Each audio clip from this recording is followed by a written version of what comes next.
So Diablo 4 is coming. As you know, it's well and truly on the way. The marketing is in full swing. So I thought now is a better time than any to begin my Diablo 4 coverage. It's a game that is close to my heart. I bought Diablo 2, the original, when it first came out. I then got Lord of Destruction on day one. I was a day one Diablo 3 player, and despite the heavy criticism of Diablo 3, I played Diablo 3 non-stop. Yes, even during the dark and evil auction house days. I then picked up Reaper of Souls and again fell back in love with Diablo 3 all over again. Though to be honest, I was playing Diablo 3 non-stop until the day that Reaper of Souls came out. So, you know, I was one of those absolute crack addicts. So it goes without saying, Diablo 4 is a must play for me, just out of pure nostalgia and emotion. But enough of that boring story. Let me just talk to you about the giveaway we're doing for Diablo 4. We're going to be giving away 3 copies of Diablo 4 Digital Deluxe Editions. One will be given away before the beginning of the Early Access Beta, and that draw will be done on March the 15th, and 2 of the copies will be given away in the run-up to the full release of the game. Now, if you do get the Digital Deluxe, you do get early access to the game, and that's a 4-day early access. So we will be doing the draw on May the 29th. The link's in the description. This is a simple Google form. On that form, it does ask you to subscribe to the channel if you can, please. It helps me out a ton. I love doing YouTube videos. I love reviewing games. I love talking about games. A subscribe is free and a like is free. If you want to chuck one of them in as well, it would be appreciated. All right, let's get into what to expect from Diablo 4 on day one and what the endgame loop is going to end up looking like.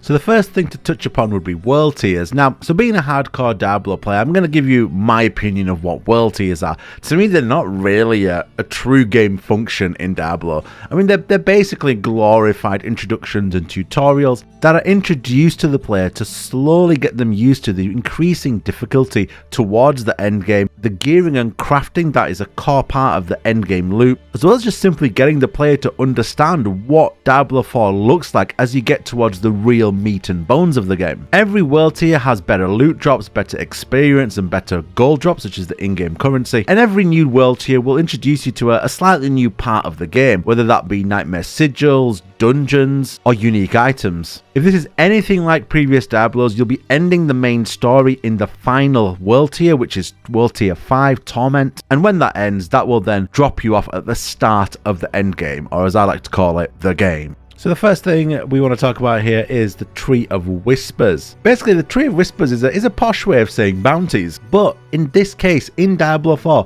the bounties feed into another system, and that's what makes these bounties much better than just your standard daily login bounties. Like bounties in Diablo 3, the Whispers in Diablo 4 will provide loot and experience and gear, as well as crafting materials, and those crafting materials are important because they do feed into a variety of mechanics further down the line. When you complete a certain amount of whispers or bounties, they provide you with grim favors. These grim favors can then be exchanged at the Tree of Whispers for a variety of loot and experience. Think of the whispers as a very simple and easy way to pick up a variety of different loot, crafting materials, and XP to boost your character, whether that be boosting towards the level cap or boosting towards Paragon experience. Now, moving on from the slightly more basic bounty system, we have the Helltide system, which is definitely something new, something that's moving towards an MMO open world style activity. If anybody has played games such as Lost Ark or Destiny, the best way to think of Helltide's event would be an open world event, or a world boss event in Lost Ark. Helltides are demonic events that affect a whole region where all the enemies become empowered by Lilith's evil presence. Now, one thing I love about the Helltide mechanic is that it takes on an almost Dark Souls-esque formula, where killing enemies provides souls which can be cashed in for loot. However, if you die, you drop your souls on the ground.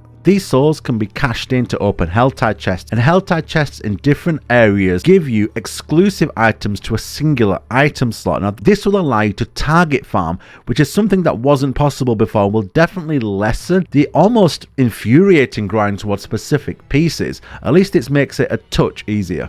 If you die and drop your souls, you can go back and reclaim them, but it definitely adds an element of tension to the Helltide events that are just not present sometimes in other areas of the game. To add to the Helltide event, just because it's a similar type of open world event, there are live events, and though these are not linked to Lilith specifically, specific areas will have live events, such as an invasion of the drowned in a corresponding area. Each of these live events will provide unique drops. The next core mechanic of Diablo's actual endgame will be nightmare dungeons. Now, if you remember, we talked previously about crafting materials. Now, your first nightmare dungeon will be given to you as part of the story quest. However, moving on from there, you'll be able to pick up nightmare sigils, which give you further access to nightmare dungeons. You can also craft these sigils by picking up a variety of crafting materials via other in-game systems. These sigils will add specific modifiers to the dungeons. Think Diablo's Greater Rifts. Through completing these dungeons, you will get the next level of corresponding powerful sigils, introducing you to increasingly harder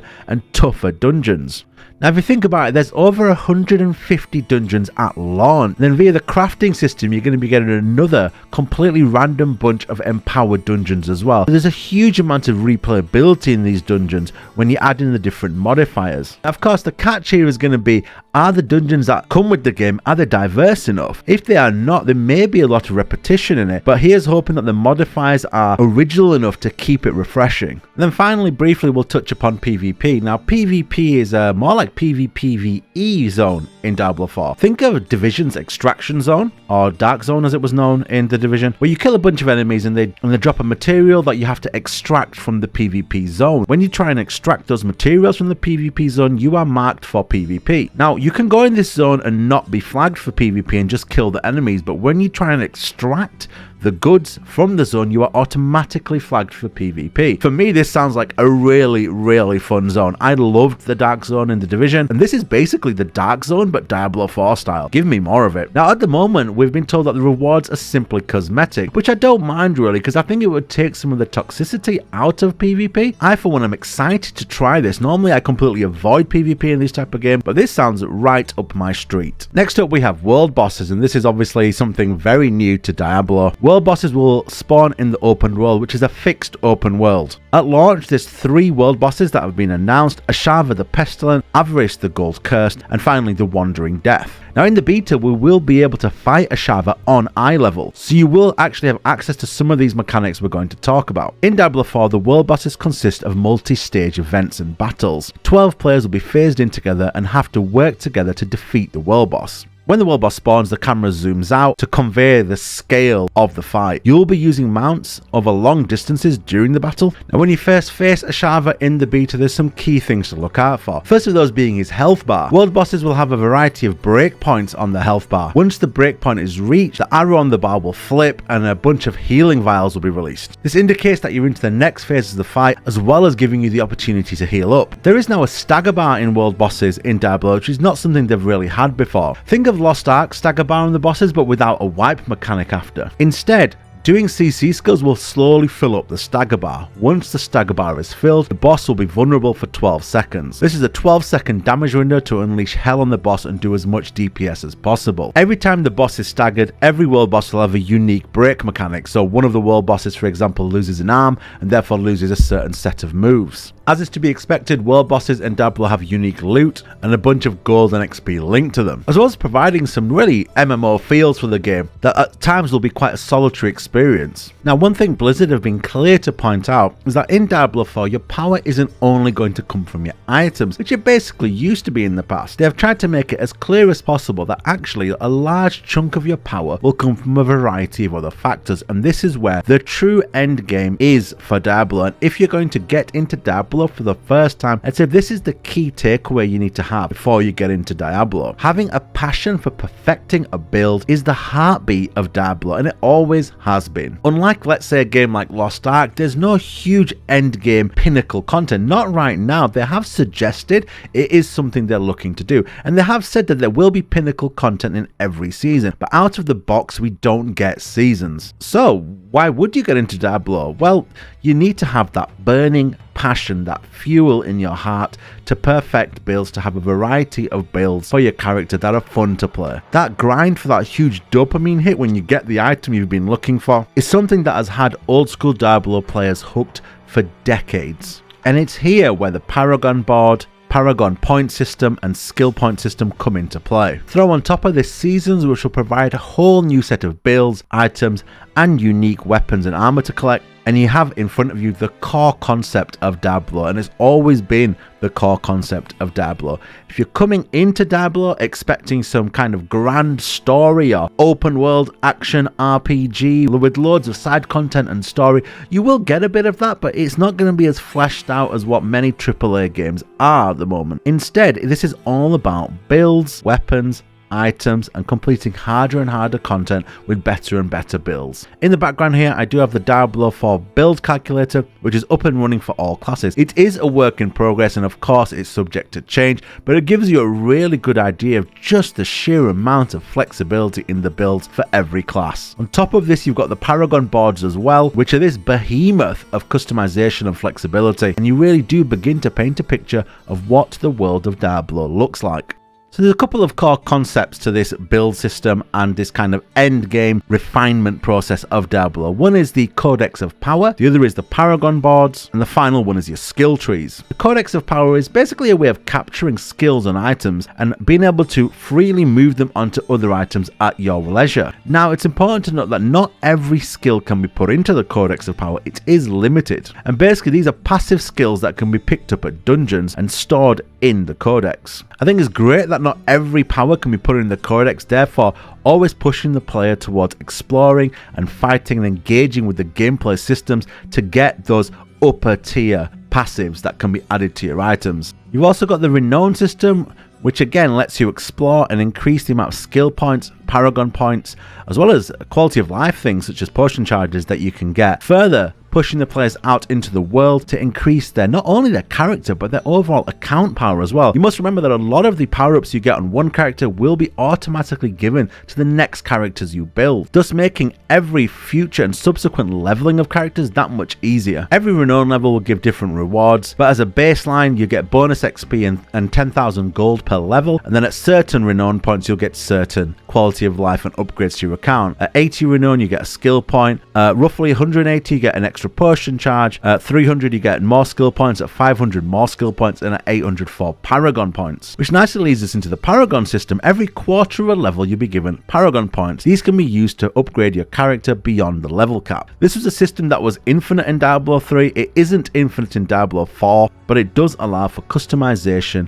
and empowerment of your character after you've hit the level cap, and this is so important because it gives players a reason to keep playing. Now, once you hit that Paragon cap, you could argue that what's the reason to keep playing? And I think that's why Blizzard have been keen to focus on the power being split over various things, not just items, but also Paragon points, as well as other in-game activities. Now, my assumption is here that by the time people have hit the max Paragon and got a bunch of builds together, the new season will be out and beginning, and I think that's what Blizzard are aiming for. And personally, I think I wouldn't be surprised if a new Paragon cap comes out when the season begins. So Paragon boards are very complex endgame systems that allow for a bunch of power-ups and leveling of builds and characters. Your Paragon points will be used to activate certain nodes on the board, and you can then socket in glyphs that further empower any node connecting to the glyph. Like items, different nodes on the Paragon board have different rarities and powers, going from common to magic to rare to legendary. Now, it's pretty obvious from all the systems in the game that we've talked about today, the sheer level of customization is pretty mind-boggling right now. And I really hope that over time, Blizzard managed to perfect this in a way that allows for a variety of viable builds. I always felt the slight negative and knock on Diablo back in the day when I used to play was that sometimes there was some core builds that were just so much better than everything else. Now, with the rift system in Diablo 3 kind of focusing on speed clearing, it did push you towards specific builds. Now, I do like there are no greater rifts in Diablo 4, rather dungeons. Now, it's yet to be seen what these dungeons are like, or if they are completely time-based or not, because if they are time-based, they do push you to very DPS focused builds. I'm hoping that isn't the case in Diablo 4 and there's more variety in those dungeons. And that ends the video there. There's so much to look forward to in Diablo 4. I'm going to have more videos coming out for newer players who have never played Diablo before and what they should expect, as well as kind of keeping up to date on the news on Diablo going forward. I'll be continuing my usual reviews of a whole host of games over that same time period, as well as streaming the game on Twitch and YouTube. So if you do want to enter the giveaway, don't forget to enter the form in the description, subscribe, etc. to help me out, and we'll take it from there. Peace out, take care, and yeah, let's get dungeon crawling.